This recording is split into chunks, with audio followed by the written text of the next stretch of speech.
If you forgot your screen lock PIN, pattern, or password on Redmi Note 14 Pro 5G on Xiaomi HyperOS, to hard reset your device and remove the screen lock, first please note that this process will erase all data on your device. And also, you will need your Google account ID and password to verify yourself while reset up your device. Just make sure you got everything ready before proceeding. Alright guys, so first, you gotta turn off your device.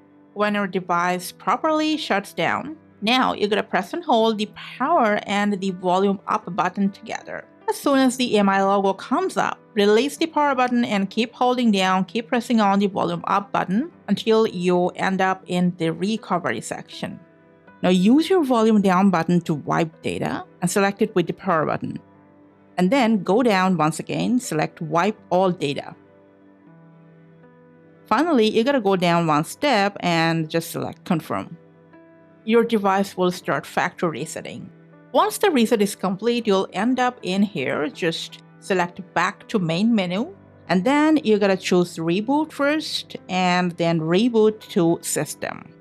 And your device will restart and load into setup mode.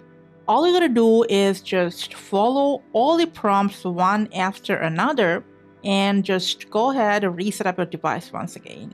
And as I've told you before, since you do not have the screen lock password, when prompted, just verify yourself with your Google account ID and password and complete the setup process. Hope this video helped you in that process. Thanks for watching.